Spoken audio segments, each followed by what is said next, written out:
Hi, in this tube we're going to create a wake for a boat um, on a path on some water. So basically what we're going to be doing is we're going to have a boat, we're going to have a path constraint, and then we're going to use a flex modifier and a point catch modifier to make it all happen. So let's go for it. Okay, so if you open up this startup file here, you'll notice that there's a number of objects in there. There's a boat, there's a pool, there's a water plane, and a couple of cameras. It also has a timeline of 300. That's the way I've just set it up for the video to go. First thing we need to do is make a path constraint for this boat over here in the corner. This guy over here. So we're going to make a path constraint over the top of the water here. So I'm just going to go to the top view in here so we can see what we're doing. All right.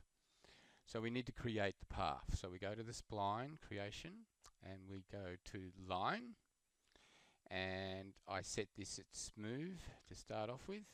Why not?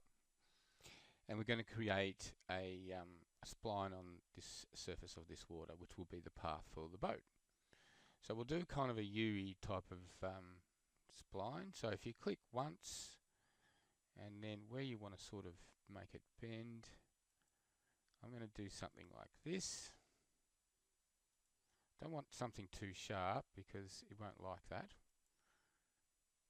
Won't like anything too sharp. So probably that's why I'm doing the smooth to start off with. And I think we'll go in there like that. And then I'll right click to finish that off. So kind of upside down, I don't know, ghost. Okay, so here's our path. Now we need to select the boat. So I'm just going to my selection tool. I'm just going to grab the boat here. And we're going to put our path constraint onto the boat. So with the boat selected, go over to your creation tabs and go over to the motion tab. So what we're going to do here is we're going to give this boat a path constraint. So where it says assign controller, click in there. Okay, and where it's got position, rotation and scale, we're going to select position because that's what we're mucking around with. Position. Select position, and then there's a little tab up the top here which if you click and select it, it has a number of controllers to put to this motion. So we need a path constraint in this list, and we'll press OK. So select path constraint, press OK, and we need to select the actual path and stick it here in the path parameters. Now there's a lot of other stuff in here, we'll get into it. So first of all, let's just add the path by clicking that little button there, and then hovering over the path and making sure you actually are selecting the path. Pretty sure, yeah, water plane. So you've got to be careful in here to do this. So I don't want the water plane. So I'm going to go over to top view here. There we go, I had it then. There we go.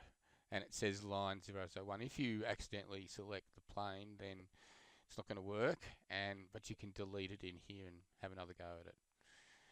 You could actually put it in here so geometry would show, and you could use that if you wanted to. Alright, so now we've selected that, we've got a path constraint, we've got some stuff going on here. So the first thing we can do is just grab your time slider and see what's going on. So the boat's actually sort of following the path, but it's kind of sideways, yeah? Okay, so we need to adjust a few things over here.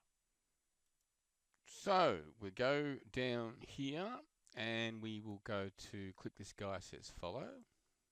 Alright, and that allows us to have a bank in there so it looks a bit more realistic. But before we do that, we go down here and where it says axis, we need to click on the Y axis, and if it's facing the other way like that is, then we need to, let's get that guy out of the way, we need to then click the button here, flip, to flip it around. Now that means that boat should be following that path on that path constraint pretty well. And you notice I've actually put a camera in there just to follow the boat, to muck around with rendering later on. Okay, so that bit's worked. We've got the boat running along the path. So just a few little more adjustments with the banking. So we've got follow. Now if we tick the banking guy here, it means it's going to really bank full on, and you could sort of see it. Well, we'll go and have a quick look over here. And you can see what's going on. It's really banked over the side there, which is a bit crazy. So we're going to change this figure to 0.15,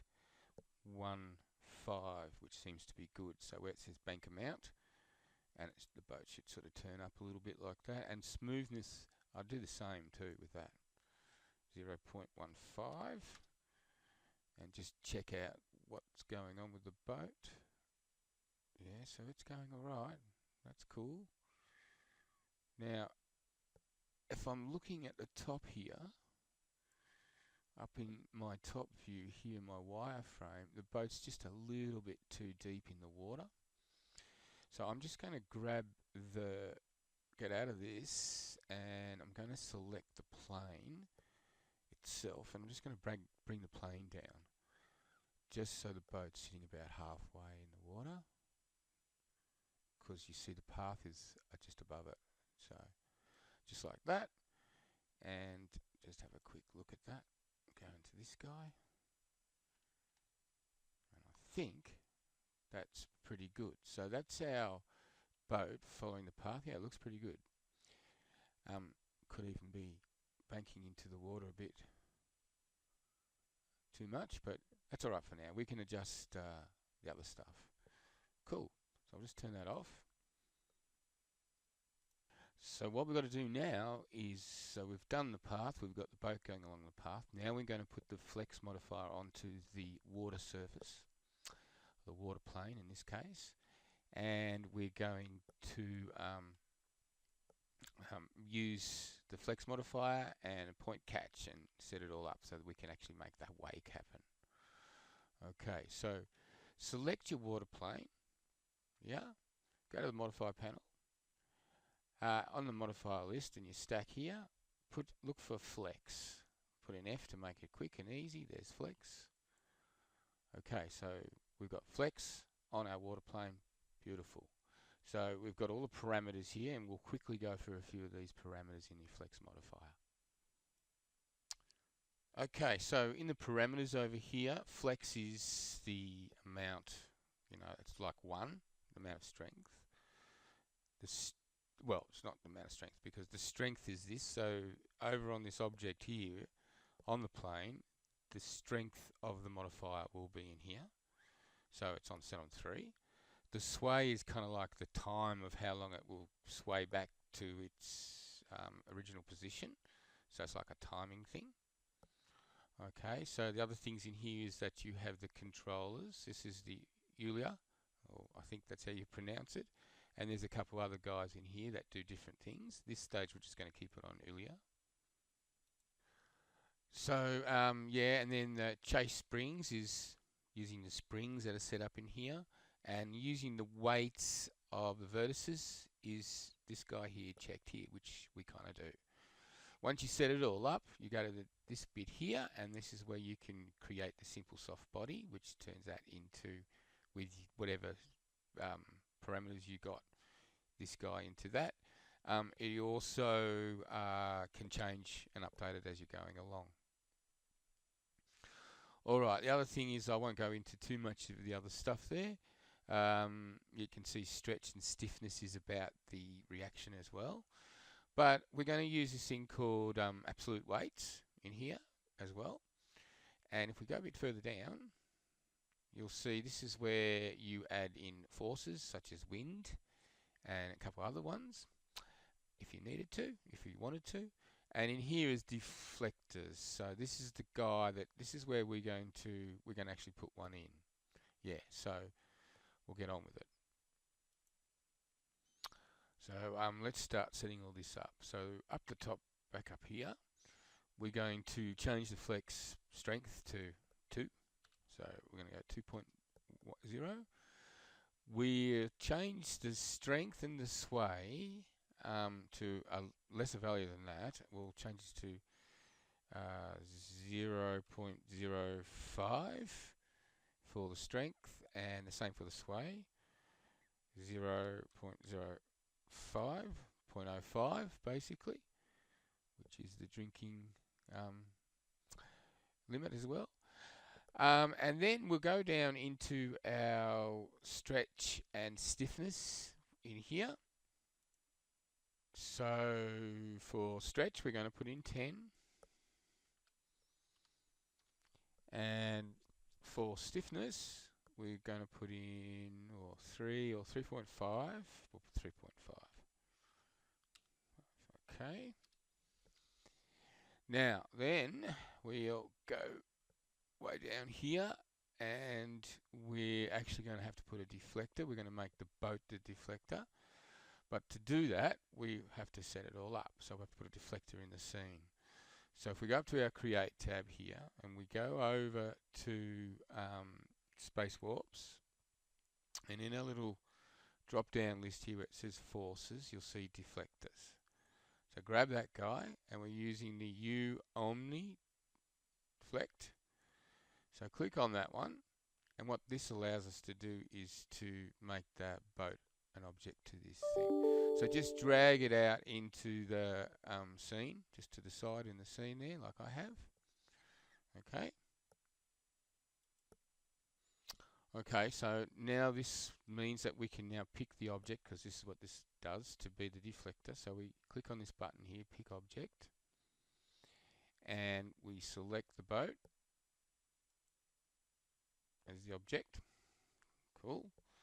So then I'm just going to go back to the water plane again, over to the modify planner, to the flex modifier, and where it says, well, before I do that, what we need to do is go up to absolute weights, select absolute weights, and make that 0.1. Make that 0.1, so not minus 0.1, so 0.1. Okay, so they're all the same there. Okay. Okay, so we've got the absolute weight on, so we'll go back down to deflector, and we're going to go add. Yeah, and then we'll select our deflector. Okay, so now we've got the deflector in this guy. So now we've got all our settings basically right.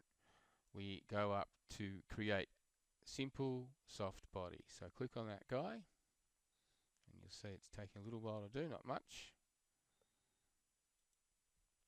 Okay, so that means everything should be pretty well okay. So I'm just going to go into a view for us. I could have done it without cameras, but I'll just do this sort of thing. We're going to see if this guy is going to work for us and deform the edge, around the edges of the thing. I'll just turn off edged faces off so we can see what's going on, and we'll press play and see what's happening.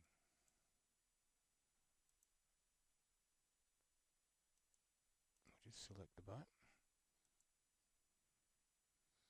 Okay.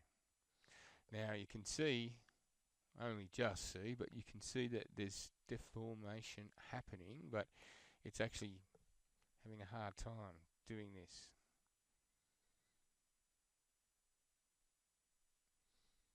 So it jumped up to 100. I'm not quite sure what's going on there, but we'll need to do something about that. You can actually see here that you can see the deformations happening, but the computer is having a really hard time to compute it, and it's hard for us to read, but you can see it's doing it here. So this is where we're going to use a point catch to record this. So otherwise the computer's doing a pretty hard job.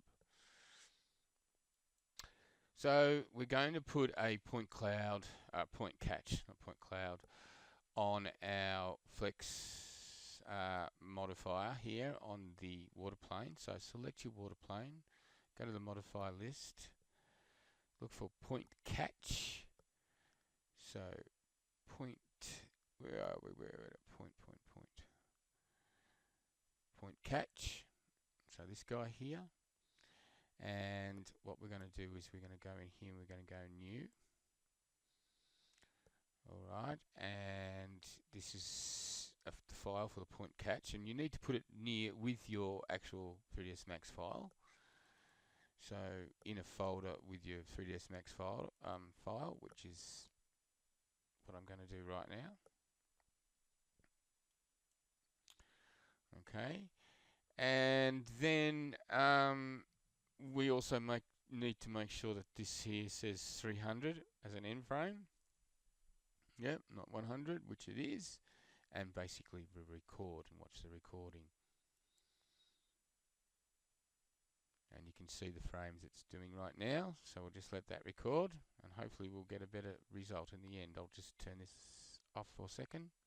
Okay, so this guy's really struggling for me. So I'm going to actually grab my camera here and delete it, because I prefer not to have anything making it too confusing.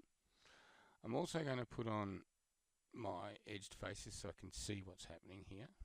I'm going to have a quick better look over here.